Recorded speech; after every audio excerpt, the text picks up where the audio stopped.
سچائی اس کو کہتے ہیں صدا. امام نے کہا تھا میرے ساتھی جیسے ساتھی کسی کے نہیں, میرے ساتھی بڑے وفادار ہیں میں جانتا ہوں. امام پاک نے لیکن چراغ بجانے کے بعد دیر کے بعد چراغ جلایا, سب سسکیوں کی آواز تھی. فرمایا گئے نہیں؟ تو اس وقت سب سے پہلے غازی عباس اٹھ کے کھڑے ہوئے, مولا ہم آپ کو چھوڑ کے جائیں؟ اگر ہم آپ کو چھوڑ کے جائیں تو آپ کے پاس زندگی گزارنے کا مزہ کیا ہے؟ ہم اس زندگی پہ لعنت کرتے جو حسین کی بے وفائی کے ساتھ ہو. حسین آپ جانے کی بات کرتے, قیامت میں آپ کی امی کو منہ کیا دکھائے گی میری ماں, آپ کے نانا کو منہ کیا دکھاؤں گا میں کہ دشمن کے نرگے میں چھوڑ کے علی کا بیٹا بھاگ گیا تھا, کرار کا بیٹا فرار ہو گیا تھا. مولا جب تک جسم میں جان ہے آپ کے جوتے پر بھی دھول نہیں آ سکتی کربلا کی, ہم آپ کو چھوڑ کے کیا جائیں؟ پھر جب حضرت غازی عباس نے کہا, پھر کوئی کہتا ہے ہم تو ان کی, ہمارا حال یہ ہوگا. حضرت حبیب ابن مظاہر نے کہا ایسے تیر چلاؤں گا کہ کمانیں ٹوٹ جائے گی, ایسی تلوار چلاؤں گا کہ تلوار ٹوٹ جائے گی, پھر دشمن مجھے ایسے قتل کرے گا کہ میرے ٹکڑے ٹکڑے کر دے گا تاکہ میں بتاؤں کہ میں حسین کا کیسا غلام ہوں. اس طریقے سے سب اپنی اپنی جو ہے کہ گویا کے عقیدتیں پیش کرنے لگے. اس کے لیے ایک مزید درکار وقت درکار ہے تذکرہ کرنے کے لیے. اب مولا حسین نے کہا اللہ تم سب کو جزا دے, اہل بیت اپنی محبت کرنے والوں کو آزماتے ہیں. اہل بیت, حضرت امام زین العابدین کہتے تھے ہمارے ہاں جس کی محبت قبول ہو جاتی ہے ہم اس کو آزماتے ہیں. یعنی سب لوگ کھڑے نہیں اترتے, اہل بیت سے جو محبت کرے گا آزمایا جائے گا. امام مالک نے محبت کی, دونوں بازو توڑ دیے گئے, گدھے پہ بٹھا دیا گیا, منہ کالا کر دیا گیا اور مدینے کی گلیوں میں آپ کو پھرایا گیا. کہا اہل بیت کی محبت کا انجام یہ کرو گے, اہل بیت سے محبت. امام مالک کا انجام یہ کیا, لیکن امام مالک تیری عظمت کو سلام, امام دار الہجرہ جب منہ کالا کر کے گدھے پہ بٹھایا گیا, بازو توڑ دیے گئے, اس وقت امام مالک کہتے تھے جو مجھے جانتا ہے وہ جانتا ہے کہ میں امام دار الہجرہ مالک ابن انس ہوں, جو نہیں جانتا وہ جان لے کہ مالک بن انس ہوں. گدھے پہ منہ کالا کرنے سے پہلے بھی اہل بیت سے جیسے محبت کرتا تھا, گدھے پہ بٹھا کے منہ کالا کرنے کے بعد بھی ایسے ہی محبت کروں گا, حتیٰ کہ یہ محبت میں اپنے کفن میں اپنے ساتھ قبر میں لے جاؤں. لوگ کیا سمجھتے ہیں منہ کالا کر کے ہم سے اہل بیت کی محبت چھین لیں گے؟ نا نا, حضرت امام مالک نے یہ کیا. اور اماموں کی زندگی پڑھے, حضرت سیدنا امام اعظم کو جیل میں ڈالا گیا اہل بیت کی محبت کے جرم میں. آپ کیا سمجھتے ہیں یہ بچوں, یہ شربت اور کھچڑے پہ محبت اہل بیت کی بات آپ کرتے نا. آپ کو ستایا جائے گا, آپ کو مارا جائے گا, آپ کو پیٹا جائے گا, آپ کو لوٹا جائے گا. جس کی محبت قبول ہو گئی اہل بیت کی محبت میں اس کو ستایا جائے گا. اگر نہیں ستائے جا رہے ہو سمجھو ابھی کچے ہو, جس دن ستائے جاؤ گے سمجھنا ابھی کچھ پختگی. اس لیے کہ جب مالک قبول کر لیتا ہے تو پھر برتنوں کو ٹھوک ٹھوک کر کے دیکھتا ہے. یہ بات ہے. حضرت امام حسین نے پہلے جانچا کہ یہ میرے آبان و انصار ہیں, لوگ یہ نہ سمجھے, لوگ یہ نہ کہیں کہ کوفہ کی حکومت کے چکر میں یہ 72 آ گئے تھے. کہا نا میں تو اجازت دے رہا تھا کہ کل مر جانا ہے, کوئی نہیں گیا. جب کوئی نہیں گیا تو پتہ ہے اب حسین نے اپنا اختیار بتایا. کتاب الحیات کے مصنف اپنی کتاب میں لکھتے ہیں جب کوئی اٹھ کر کے نہیں گیا تو حسین نے کہا ذرا اوپر دیکھو. حسین نے ان سب کو کہا ذرا اوپر دیکھو. جب اوپر دیکھا تو سب کا جنت میں جو محل اور ٹھکانہ تھا وہ نظر آنے لگا. نوجوانان جنت کے سردار نے کربلا سے جنت دکھائی, اور جو جنت کے جس محل میں جانے والا تھا اس کا نام جنت کے محل پہ لکھا ہوا تھا. مولا حسین نے پہلے امتحان لیا پھر جنت بتائی. جنت اتنی آسان ہے. پہلے امتحان لیا, جب انہوں نے اپنا ٹھکانہ دیکھ لیا امام نے فرمایا جاؤ اب تم سب سند یافتہ ہو, اہل بیت کی غلامی میں تم سب, مولا ہمیں بھی سند دے دیں. زہرا کے لالو ہم اتنے پختہ تو نہیں ہیں لیکن تیری چوکھٹ بڑی عظیم ہے, مولا ہمیں بھی سند دے دیں. جو چاہے لوگ کر لیں لیکن آپ سند دے دیں. ہم چاہتے ہیں آپ سے آج خیرات چاہتے ہیں, غلامی کی سند ہمیں بھی دے دیں. ان 72 کو دی تھی ہمیں بھی نصیب فرما دے تاکہ ہمارا بیڑا بھی پار ہو جائے. اور جس کو سند مل جاتی ہے اس کو جنت کا کا دیدار ہو جاتا. مرنے سے پہلے جنت کا دیدار. صاحب تفسیر کبیر لکھتے ہیں کہ اہل بیت سے محبت کرنے والے کی روح بعد میں نکالی جاتی ہے، پہلے اس کو جنت میں اس کا محل دکھایا جاتا ہے. مولا نے فرمایا جاؤ اپنے اپنے گھروں، اپنے اپنے خیموں میں اب جا کر عبادت میں مصروف ہو جاؤ. عشاء کی نماز پڑھ لی گئی تھی، خیموں میں سب اپنے اپنے چلے گئے. سب کو پتا تھا آج کی رات آخری رات ہے. کوئی تلاوت کر رہا ہے. جعفر ابن سلیمان، یہ یزید کی طرف سے آیا تھا شامی فوج میں. اس نے سوچا کہ آخری رات میں یہ کر کیا رہے، ذرا دیکھوں تو صحیح. تو وہ کہتا ہے جعفر ابن سلیمان کہ میں نے دیکھا کہ مکھی کے بھنبھنانے کی کیسی آواز آتی ہے، ویسے بھنبھنانے کی خیموں سے آواز آ رہی تھی. میں نے کان لگایا تو سنا کہ سب اللہ کی بارگاہ میں تلاوت قرآن میں مصروف تھے، ذکر اذکار میں مصروف تھے. سب کا حال یہ تھا. خدا جانے وہ رات کیسی گزری. اللہ کرے وہ رات عبادتوں والی رات اللہ ہمیں بھی نصیب کرے، ہمیں بھی عبادتوں والی رات، حسینی رات ہمیں بھی نصیب کرے. یزیدیت کے ساتھ یزیدی کردار پہ راتیں تو بہت گزاری ہے لوگوں نے، گانے سن کر، گندگی کے اندر گناہ کر کے. ذرا یہ حسینی والی رات بھی کوئی گزارے، اللہ ہمیں وہ رات نصیب کرے. عبادت میں مصروف تھے. بالآخر وہ صبح آ گئی جس صبح کو انتظار تھا سب کا. 61 ہجری کی 10ویں محرم کی صبح تھی، جمعہ کا دن تھا. جیسے ہی صبح طلوع ہوئی، ہر روز پورے سفر میں اذان کوئی دیتا تھا. آج میرے امام نے فرمایا فجر کی اذان کوئی اور نہیں دے گا، آج امام علی مقام کا شہزادہ علی اکبر دیں گے اذان. آج کربلا کی صبح کی پہلی اذان علی اکبر نے دینی تھی. 18 سال کا ہم شبیہ پیغمبر مولا علی اکبر ابن حسین آج اذان دینے والے تھے. قربان کربلا والوں کی فجر کتنی خوبصورت تھی، جس کا مؤذن ہم شبیہ پیغمبر علی اکبر تھا، جس کا امام الائمہ امام حسین تھے. ہم شبیہ پیغمبر کی آواز بھی ہم شبی تھی. اللہ اکبر، میرے نبی کے ہم شبی تھی. جب علی اکبر نے اذان پڑھی، گویا کہ کربلا کا چپا چپا، کربلا کا ذرہ ذرہ امام علی اکبر کی آواز سے گویا کہ گونج اٹھا. اللہ اکبر، آج تک کے ان ذرات کے اندر علی اکبر کی آواز کا اثر دیکھا جا سکتا ہے، محسوس کیا جا سکتا ہے. علی اکبر نے زندگی کی آخری اذان دی اور اس کے بعد میرے حسین مولا حسین پاک نے فجر کی اپنی زندگی کی آخری، اور آپ کے بہت سارے احباب نے اپنی زندگی کی آخری نماز ادا کی، نماز پڑھائی امام حسین نے. خدا جانے کیا مزے آئے تھے، کیا لطف لوٹا تھا، کیا لذتیں آئی تھی. جس کے لیے نبی سجدہ طویل کر دیتے تھے آج وہ سجدے میں تھا، جس کے لیے نبی سجدہ طویل کر دیتے تھے آج وہ کربلا کی زمین پہ اپنی زندگی کے سجود نیاز لٹا رہا تھا. فجر کی نماز ہوئی، مولا حسین پاک نے صبر و استقامت کی دعا کی. اللہ اکبر. میں گفتگو آگے بڑھانے سے پہلے ایک بات اور پڑھ دوں. سرکار بابا فرید الدین گنج شکر رحمت اللہ علیہ کربلا کی آخری رات کے بارے میں یوں بیان فرماتے ہیں، جس کو لکھا ہے آپ کے ملفوظات میں کہ وہ کربلا کی جو آخری شب تھی، اس شب کو کسی بی بی نے خواب دیکھا. خواب یہ دیکھا کہ کربلا کی زمین پر کوئی خاتون ہے اور وہ اپنی آستین سے جو ہے وہ کربلا کی زمین کو صاف کرتی ہے اور کنکریاں اٹھا کر اپنے دامن میں رکھتی ہے. دیکھنے والی خاتون نے پوچھا بی بی آپ کون ہے اور یہاں روتے ہوئے یہ کنکر کیوں اٹھاتی اپنے دامن میں؟ تو فرمایا میں فاطمہ بنت محمد ہوں، محمد الرسول اللہ کی بیٹی فاطمہ ہوں. یہ زمین کربلا کی زمین ہے. کل دوپہر کے وقت میرا حسین اسی زمین پر گرے گا اپنی سواری سے، اسی زمین پہ گرے گا. ماں ہے نا، ماں یہ چاہتی ہے کہ میرے بیٹے کے وجود میں کربلا کی کنکریں نہ چپ جائے، اس وجہ سے میں اس زمین کو صاف کر رہی ہوں، میرا بیٹا یہیں گرنے والا ہے. اللہ اکبر. صبح ہوئی. اللہ اللہ. صبح کا سورج، وہ خون آشام سورج، کبھی نہ بھلایا جانے والا سورج، کبھی نہ فراموش کیا جانے والا سورج. اللہ اکبر. وہ سورج 61 ہجری کا 10ویں محرم کا مشرق سے طلوع ہوا. اللہ اکبر. اور طلوع ہونے کے بعد کربلا کے چپے چپے کو اس نے جب وہ گرمانا شروع کیا. ادھر کربلا کا چپا چپا سورج کی حرارت اور تپش سے دھیرے دھیرے گرم ہونے لگا. ادھر جنگ کی تیاریاں ہونے لگی. مولا حسین پاک نے اپنے سپاہ کو اللہ اکبر تیار کر لیا، صفوں میں لگا لیا. اس طرف ادھر صفیں تیار ہونے لگی. مولا حسین کی جو سپاہ تھی اس کی اس طریقے سے تیاری تھی. اللہ اکبر.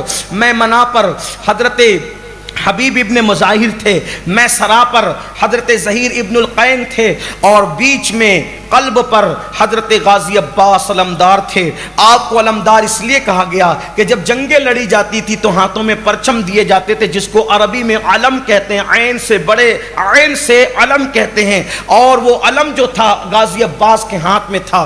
کہا جاتا ہے, میں نے اپنے بزرگوں سے سنا ہے, کربلا میں جو علم لے کر غازی عباس کھڑے ہوئے تھے اس کا کچھ حصہ ہندوستان میں موجود ہے, اور الحمدللہ اس پہ شکر کے طور پہ کہتا ہوں, ہمارے جن سلسلے کے ہم غلام ہیں, جس سلسلے سے ہم وابستہ ہیں, ہمارے محررہ مطہرہ کے مورث اعلیٰ حضرت دعوت الصغریٰ سید محمد بلگرامی دعوت الصغریٰ جو خواجہ قطب الدین بختیار کاکی کے مرید و خلیفہ ہیں, ان کی خانقاہ میں ابھی بھی وہ عباس علمدار کے علم کا ٹکڑا موجود ہے جو ہر سال جو ہے وہ ہر سال اس کو نکالا جاتا ہے. اور اس علم کی برکتیں یہ ہے کہ اس وقت جو دعائیں کی جاتی ہیں, منتیں مانی جاتی ہے, اللہ تعالیٰ سال پورا ہونے پر اس کو جو ہے وہ پورا فرما دیتا ہے, بلکہ بعض تو سال پورا ہونے پر بھی منتیں پوری ہو جاتی ہے. بلگرام شریف میں ابھی وہ علم موجود ہے. میری تمنا ہے کہ کاش کبھی ایک مرتبہ وہ عباس علمدار کا علم کا حصہ میں بھی اپنی آنکھوں سے دیکھوں, لیکن محرم شریف کی محفلوں کی مصروفیات ان تاریخوں میں وہاں پہنچنے نہیں دیتی. کاش ہماری نگاہوں سے ایک بار اس کا دیدار ہو جائے. ہم خوش نصیب ہے, پہلے تو وہ علم کا حصہ ہندوستان میں ہے, وہ کربلا والے علم کا حصہ ہندوستان میں ہے, اور پھر بڑی بات یہ ہے کہ جن خانقاہ سے ہم لوگ وابستہ ہیں, بلگرام شریف جو کہ محررہ مطہرہ اسی کے برانچ ہے, تو وہاں پر وہ موجود ہے. ہر سال وہ علم نکلتا ہے, اس کی تصویریں اگر آپ چاہیں تو آپ کو مل سکتی, آپ جو ہے وہ دیکھ سکتے ہیں, میرے پاس موجود ہے. اس سال جو علم شریف نکلا تھا میں سوچا کہ میں وہاں پہنچ تو نہ سکا, لیکن کم از کم اس کی تصویر میں دیکھ لوں. اللہ اکبر, اگر آپ کو اللہ توفیق دے تو آپ وہ جا کر کے زیارت کر سکتے ہیں. وہ محرم شریف کے ایام میں اس کی 5 یا 7 محرم کو اس کی زیارت کرائی جاتی ہے, وہ علم نکلتا ہے. میرے آقا علیہ الصلوۃ والتسلیم کے پیارے دیوانوں, تو غازی کے ہاتھ میں علم دیا, اسی لیے آپ علمدار کہلائے. غازی عباس کو علمدار کہنے کی وجہ کیا تھی؟ آپ کے ہاتھ میں کربلا کا علم موجود تھا, امام علی مقام کا, اور آخری تک آپ نے اس کو سنبھال کر کے رکھا. پھر اس کے بعد اللہ اکبر, امام پاک نے سوچا جنگ شروع ہونے سے پہلے میں خطبہ دوں. امام پاک نے خطبہ پڑھا, آپ اونٹنی پر بیٹھے, اونٹنی پر بیٹھ کر کے آپ گئے, اور جانے کے بعد آپ نے فرمایا اتمام حجت کرنے آیا ہوں, جو نہیں جانتا وہ جان لے, میں حسین ابن علی ہوں, علی کا بیٹا حسین ہوں, میرا نسب, میں نبی کا نواسا ہوں, میں نے کسی پہ ظلم نہیں کیا, میں نے کبھی جھوٹ نہیں بولا, میں نے کسی کو قتل نہیں کیا. کیوں آئے ہو؟ میرے خون سے اپنے ہاتھوں کو رنگ کر کے قیامت تک کے لیے مجرم بننے کے لیے آئے ہو؟ میں اتمام حجت کرنا چاہتا ہوں, میرا خون نبی کا خون ہے, میری رگوں میں نبی کا خون ہے, اپنے ہاتھ کو رنگین نہ کرنا. اور آپ جانتے ہو میں نے کبھی جھوٹ نہیں بولا. تمہیں پتا ہے کہ میرے اور میرے بھائی کے لیے رسول اللہ نے فرمایا کہ حسن اور حسین جنتی جوانوں کے سردار ہیں. اگر تم کو میری بات پہ یقین نہیں آتا, ابو سعید خدری اب بھی زندہ ہیں, حیات ہیں, ابھی بھی ابو سعید خدری موجود ہے, ابھی بھی ابو سعید خدری موجود ہے, ان سے پوچھو. جابر ابن عبداللہ انصاری موجود ہے, ان سے پوچھو. ان لوگوں سے سوال کرو, یہ حضور کے صحابہ موجود ہیں, انہوں نے اپنے کانوں سے سنا. اور اگر تم اس بات کو یہ سمجھتے ہو کہ میں جھوٹ بول رہا ہوں, تو اتنا تو تمہیں پتہ ہی ہے کہ میں نبی کا نواسا ہوں, اس میں کوئی شک نہیں. مشرق سے لے کے مغرب تک پوری دنیا میں نبی کا نواسا کوئی موجود نہیں سوائے میرے ہاتھ, میرے خون سے اپنے ہاتھ کیوں رنگتے ہو؟ اور پھر میں خود نہیں آیا, تم نے خط لکھے, وہ لوگ سب موجود تھے جنہوں نے خطوط لکھے تھے. فلاں ابن فلاں تو نے خط نہیں لکھا تھا, فلاں ابن فلاں تو نے خط نہیں لکھا تھا, تم نے سب خط لکھے تھے. آپ نے کہا خط لا کو, خط لا کر کے انڈیل دیے گئے, یہ خط تمہارے نہیں تھے. ان ظالموں نے کہا, چند ایک لوگ تھے خط نکلے والوں میں جو موجود نہیں تھے, ان سب نے کہا ہم نے کوئی خط نہیں لکھے تھے, ہم کوئی خط نہیں پہچانتے. یعنی دنیا جب لوگوں پہ چھا جائے تو اس طریقے سے آنکھوں پہ پٹی بن جاتی. میں کبھی کبھی اکیلے میں سوچتا ہوں, سامنے امام حسین تھے, امام حسین کا چہرہ تھا, ان کے نسب میں کوئی کسی کو شک و شبہ بھی نہیں تھا, پھر بھی لوگ اتنے بدل گئے. رسول اللہ کے پردہ فرمانے کے صرف 50 سال میں لوگ اتنے بدل گئے. پتہ چلا دنیا, اقتدار کی ہوس, عزت کی لالچ, دولت کی لالچ انسان کو اندھا بہرا کر دیتے. بالآخر وہی ہوا, انہوں نے انکار کیا. خطبہ سن کر بیویاں رو پڑی, آہو فغاں کرنے لگی, آواز باہر آئی, امام نے غازی عباس سے اور مولا علی اکبر سے کہا جاؤ ان کو چپ کراؤ، خاموش کراؤ۔ آپ نے اپنی بات مکمل کی۔ انہوں نے کہا آپ کیا کہہ رہے ہیں، ہمیں کچھ سمجھ میں نہیں آتا۔ حضرت ظہیر ابن القین نے فرمایا تم بدبخت ہو چکے، تمہاری آنکھوں پر دنیا کی محبت کی پٹی لگ چکی، تمہارے دلوں پر مہر لگ چکی، تم نہیں سمجھتے۔ حبیب ابن مظاہر نے فرمایا تم ہی تو لوگ تھے محبت کے دعوے دار، اب آل نبی کا خون تم بہاؤ گے۔ بہرحال باتیں اس طریقے کی ہوتی رہی۔ جب انہوں نے ایک نہ سنی امام واپس لوٹ گئے۔ امام واپس لوٹے، حر آئے ابن سعد کے پاس، عمر بن سعد کے پاس کہا، حر نے کہا وہ کانپ رہے تھے، پورا کانپ رہے تھے، آپ پورا کانپ رہے تھے۔ کسی نے پوچھا حر تو 1000 لڑکے کے برابر سمجھا جاتا ہے، کسی جنگ میں تو نہ کانپا، یہاں کیوں کانپ رہا ہے؟ حر نے کہا میری آنکھوں سے میں دیکھ رہا ہوں کہ میں جنت اور جہنم کے بیچ میں کھڑا ہوں، جنت اور جہنم کے بیچ میں کھڑا ہوں، کدھر جاؤں لیکن میں جاؤں گا جنت میں۔ ابن سعد سے کہا ہم لڑیں گے؟ کہا بالکل لڑیں گے، کم سے کم لڑنے کا معیار یہ ہوگا کہ ہاتھ کٹ کٹ کے گریں گے، گردنیں کٹ کٹ کے گرے گی۔ کہا توف ہے تجھ پر۔ ایڑ لگائی، امام کے پاس آئے، امام کے پاس آئے، امام سے کہا امام یہاں تک لانے والا مجرم آپ کا میں ہوں، آپ کو یہاں تک لانے والا مجرم میں ہوں، جتنی غلطیاں سب میں نے کی، لیکن امام سخی ابن سخی ہو، اب میں سمجھ گیا کہ یہ غلط کر رہے ہیں، کیا آپ مجھے معاف کر سکتے؟ توجہ کریں جملوں کے انتخاب پر، آل نبی کی گفتگو کا معیار دیکھیں، نبی کی گود میں پرورش پانے والے کے جملوں کو سنیں۔ حر کہہ رہے تھے مولا آپ مجھے معاف کر سکتے ہیں؟ آپ نے یہ نہیں کہا کہ میں نے تجھے معاف کیا، معاف کیا گویا کہ یہ کسی کو نیچا دکھانا ہے نا، کسی معاف کرنے کے الفاظ بھی کہیں تو احساس ہوگا کہ مجھے میں معاف کیا گیا ہوں۔ امام نے فرمایا حر تو جہنم سے آزاد ہے، معاف کیے کہ الفاظ نہیں کہے، حر تو جہنم سے آزاد ہے، تیری ماں نے تیرا نام رکھنے میں غلطی نہیں کی۔ دیکھو دیکھو باتوں میں کیسا نبھایا ہے، پہلے تو کہا تو جہنم سے آزاد ہے، پھر اس کی ماں کے متعلق کہا تھا نا کہ تیری ماں تجھ پہ روئے، اس کو نبھا کیسے رہے؟ تیری ماں نے تیرا نام رکھنے میں غلطی نہیں کی، تیرا نام حر رکھا، اور حر کا مطلب ہوتا ہے آزاد کے، جا تو دنیا کے غموں سے بھی آزاد ہے، تو جہنم سے بھی آزاد ہے۔ اب حر گئے خطبہ دیا، حر کا خطبہ بھی لمبا چوڑا ہے، وہ ذکر نہیں کرتا۔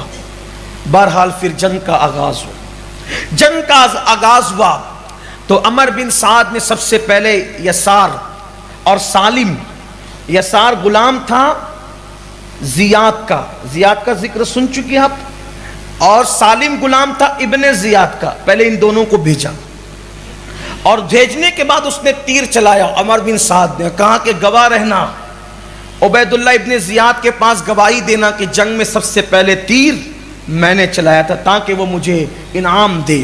جنگ کا تیر چلا، سالم اور یسار دونوں آئے مقابلے میں۔